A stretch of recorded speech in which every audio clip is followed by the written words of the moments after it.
എല്ലാവർക്കും നമസ്കാരം. എൻ്റെ മറ്റൊരു വീഡിയോയിലേക്ക് വളരെ സ്നേഹത്തോടു കൂടി എല്ലാവരെയും സ്വാഗതം ചെയ്യാണ്. ഇന്ന് നമ്മളെ വീഡിയോയിലൂടെ പ്രധാനമായിട്ട് നമ്മൾ പറയാൻ പോകുന്നത് ഒരു കീടം നമ്മുടെ വിളകളെ ആക്രമിക്കുന്നത് എന്തുകൊണ്ട്, അതോടൊപ്പം തന്നെ ഏതൊക്കെ കീടങ്ങളാണ് അല്ലെങ്കിൽ ഏതൊക്കെ രോഗാണുവാണ് നമ്മുടെ വിളകളെ ആക്രമിക്കുന്നത്, എന്തൊക്കെയാണ് അതിന്റെ പ്രതിവിധി, അത് വളരെ ചുരുക്കിയിട്ട് നിങ്ങളടുത്ത് പറയാണ്. അപ്പൊ തീർച്ചയായിട്ടും നിങ്ങൾ എല്ലാവരും വീഡിയോ സ്കിപ്പ് ചെയ്യാതെ കാണണം. തീർച്ചയായിട്ടും നിങ്ങൾക്ക് ഭാവിയിൽ ഇത് ഉപകാരപ്പെടും. നമ്മുടെ വിളകളിലും പറമ്പുകളിലും നമ്മൾക്ക് ഇത് പ്രയോജനപ്പെടുത്താൻ കഴിയും. അപ്പൊ തീർച്ചയായിട്ടും എല്ലാവരും വീഡിയോ കാണുന്നതാണ് എനിക്ക് ആദ്യമായിട്ട് നിങ്ങളടുത്ത് പറയാനുള്ളത്.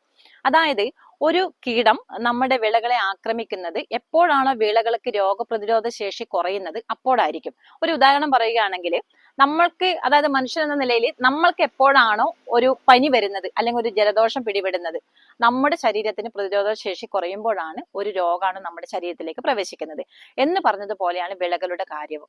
വിളകൾക്ക് രോഗപ്രതിരോധ ശേഷി കുറയുമ്പോൾ ഒരു കീടം നമ്മുടെ വിളകളെ ആക്രമിക്കും. ഇപ്പൊ ഉദാഹരണത്തിന് പ്രധാനമായിട്ട് കാണുന്ന നമ്മുടെ പച്ചക്കറികളിലും അതോടൊപ്പം തന്നെ തെങ്ങിന്റെ ഓലകളുടെ അടിയിൽ, കവുങ്ങിന്റെ ഓലകളുടെ അടിയിലൊക്കെ ഈ വെള്ളീച്ച വരുന്ന ഒരു പ്രശ്നം കാണുന്നുണ്ട്. അപ്പൊ വെള്ളീച്ച പ്രധാനമായിട്ടും വരുന്നത് ഓലകളുടെ ഇലകളുടെ അടിയിലാണ് അല്ലെങ്കിൽ ഓലകളുടെ അടിയിലാണ് വരുന്നത്. ഇപ്പൊ പച്ചക്കറി ആണെങ്കിൽ ഇപ്പൊ മുളകൊക്കെ നമ്മൾ പച്ചമുളകൊക്കെ ചെയ്തിട്ടുണ്ടെങ്കിൽ ആ പച്ചമുളകിന്റെ ഇലയുടെ അടിയിൽ അതിങ്ങനെ പറ്റി പിടിച്ചിരിക്കുകയാണ് ചെയ്യുന്നത് വെള്ളീച്ച.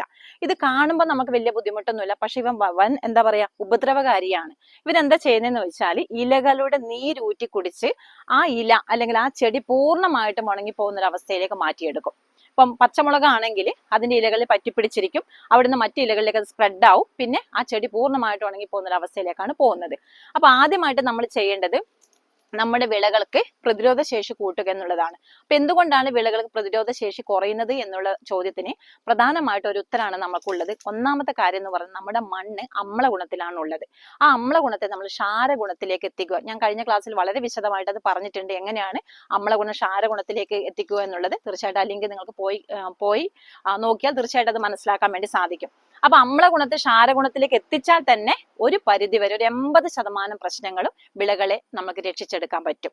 അപ്പൊ ഒരു കീടാണു നമ്മുടെ വിളകളെ ആക്രമിക്കുന്നുണ്ടെങ്കിൽ നമ്മുടെ ചെടികൾക്ക് വിളകൾക്ക് പ്രതിരോധ ശേഷി കുറയുന്നു എന്ന് നമ്മൾ മനസ്സിലാക്കണം.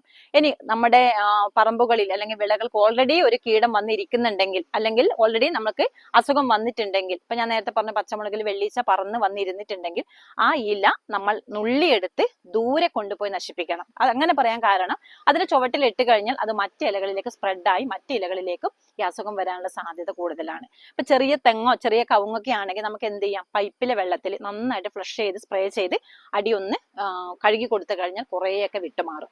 അപ്പൊ ഇതാണ് നമുക്ക് പ്രധാനമായിട്ട് ചെയ്യാനുള്ളത്. പിന്നെ നമുക്ക് ദിവസവും എന്ന നിലയിൽ പച്ചക്കറി ആയാലും തെങ്ങായാലും കവുങ്ങായാലും അതിന്റെ ഓലകളും എന്തെങ്കിലും അസുഖം വന്നിട്ടുണ്ടോ എന്ന് ഒന്ന് പ്രധാനമായിട്ട് നമ്മൾ ശ്രദ്ധിക്കുക.